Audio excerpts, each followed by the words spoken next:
untuk berkembang biak. Yesua tidak datang ke dunia ini untuk berkembang biak, Nora. Kan dijadi Roh Kudus menjaganya, jadi tidak mungkin kalau Roh Kudus menjaganya orang tidak mungkin keguguran. Karena kalau keguguran, Nora, misinya itu batal, Nora.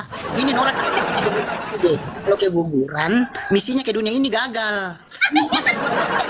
Yang mati di kayu salib manusia apa Tuhan? Tubuh kemanusiaannya yang mati. Tubuh Berarti kemanusiaan ini manusia kan? Waktu di dunia manusia kan? Iya, manusia.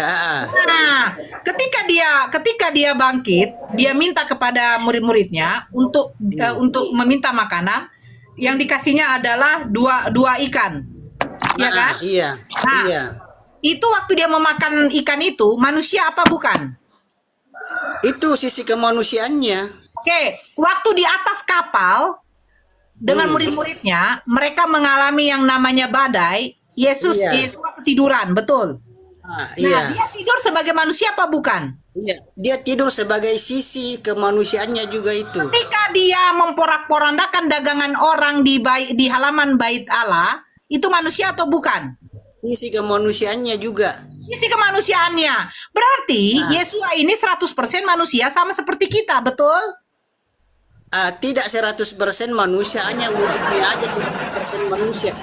Nora. Wujudnya betul, dia wujudnya 100% manusia kan, Ari? Nah, ketika dia Begini, Nora, dia wujudnya 100% manusia, sabar. Iya. Yang 100% manusia ini memiliki hawa nafsu birahi, apakah salah manusia punya nafsu birahi? Manusia nafsu birahi dia normal lah kalau manusia punya nafsu birahi. Jadi bukankah Yesua ini manusia 100% ketika di dunia, kalau dia memiliki nafsu birahi, kenapa kalian yang seot?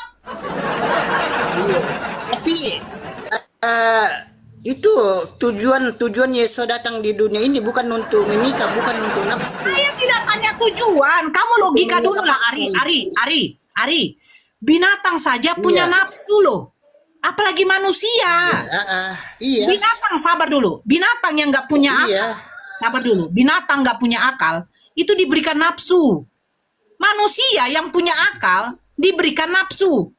Masa kau bilang Yesua itu datang ke dunia mengambil rupa Yahweh, dia menjadi manusia 100%, dia makan, dia tidur, dia marah, dia menangis.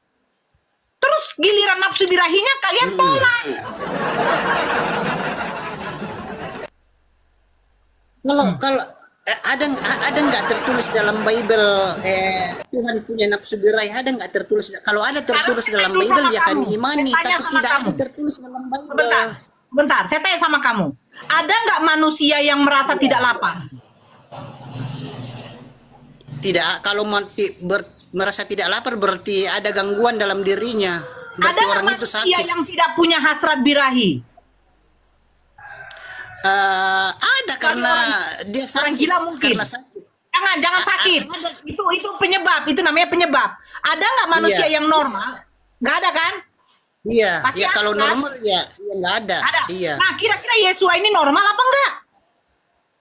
Ya 100% manusia sempurna. Normal apa enggak? Ya normal ya, masa Tuhan nggak normal Kalau dia sih? normal, kalau dia punya birahi, kenapa kalian pula yang salahkan?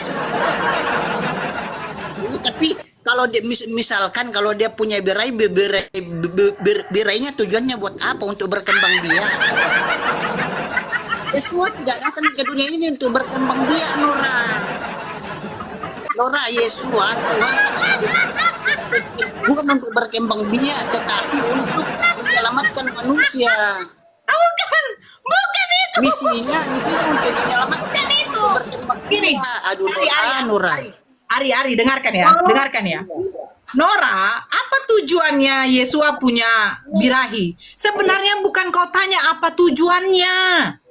Dia manusia. Sebentar dulu, jangan saya ditolak. Jangan saya disanggah. Dia manusia sama halnya seperti saya dengan kamu. Dia laki-laki. Maaf, dia punya kelamin yang dimana umur 8 hari kulit hatannya itu disunat. Benar nggak? Iya benar. Berarti dia laki-laki yang normal. Wajar kalau kita katakan laki-laki manusia yang normal akan mempunyai nafsu birahi. Wajar. Tapi karena kalian jadikan Tuhan, kalian tidak mau dia punya nafsu birahi. Nora, tujuan Yesua Masih datang ke dunia ini untuk menyelamatkan, bukan untuk nafsu berkembang biak. Kalau memang untuk menyelamatkan, ngapain dia jadi manusia? Pertanyaan bagus nih.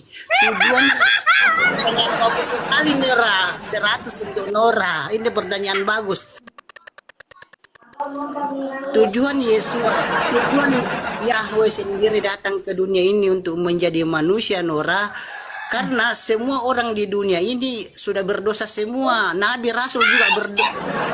Dengar dulu, Nabi Rasul juga punya dosa.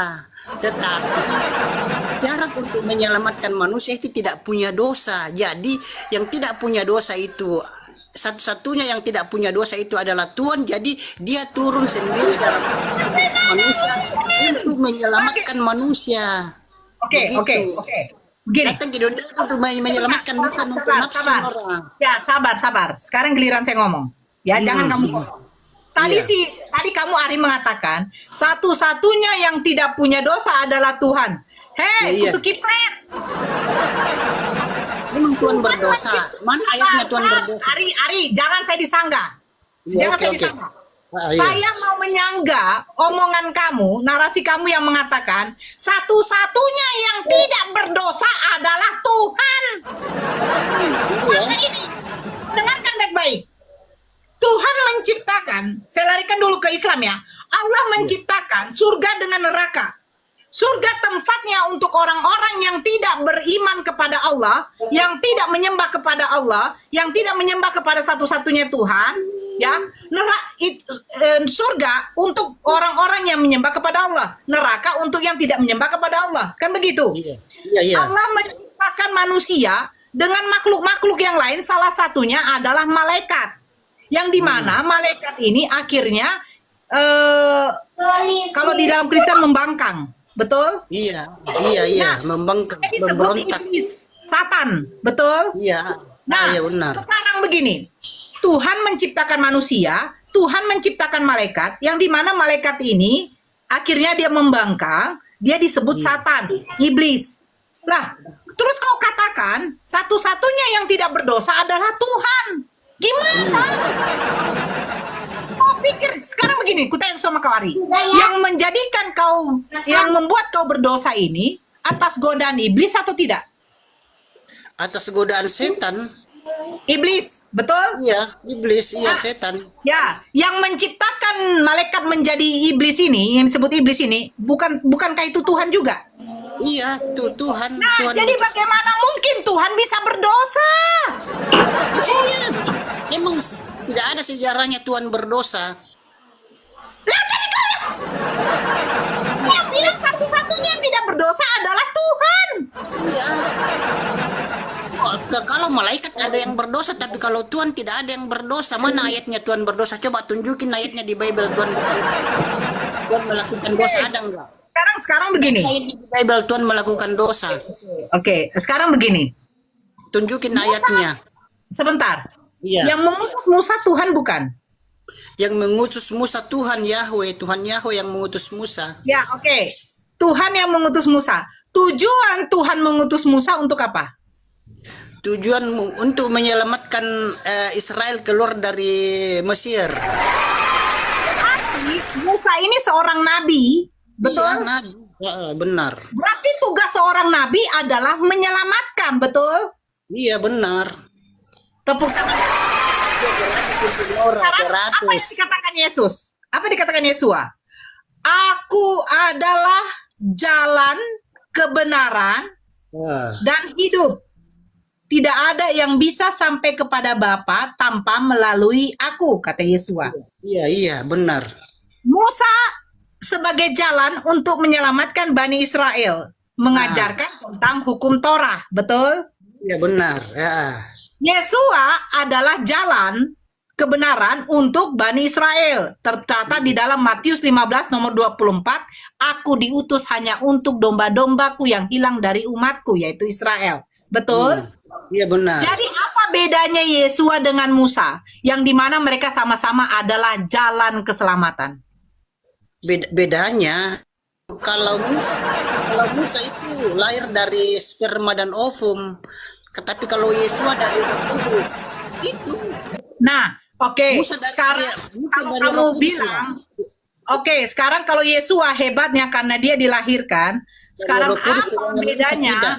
Apa bedanya Adam yang tidak perlu ada bapak dan ibu, dia sudah tercipta dengan Yesua? Yesua harus menumpang rahim. Adam kan diciptakan dari tanah, menghembuskan nafas hidup. Yahweh menghembuskan nafas hidup ke tubuhnya sehingga dia hidup jadi manusia. Oke, sekarang saya tanya, kira-kira kalau Bunda Maria keguguran, ada nggak Yesua ini? Kalau Bunda tidak ada, tetapi kan tidak ada Roh Kudus menjaganya, jadi tidak mungkin. Kalau Roh Kudus menjaganya, orang tidak mungkin keguguran. Karena kalau keguguran, Nora, dengan misinya itu batal, Nora. Ini Nora terlalu. Kalau keguguran, misinya ke dunia ini gagal. Masa tidak mungkin lah. Ari, kau sadar nggak? Kalian sadar nggak? Kalian lah terlalu banyak lu bernarasi. Sebentar.